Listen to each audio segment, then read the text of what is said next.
గంటపది కొట్టింది ఎవరు పోరు ఆ తట్టు చేతబళ్ళ చెరువు గట్టు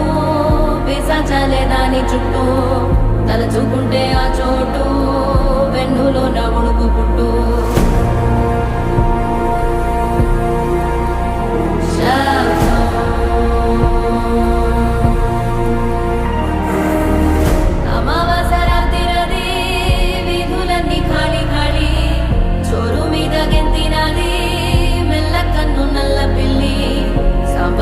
వాసనతో ఉప్పు మంది హోరు గాలి దీపమార్పినిత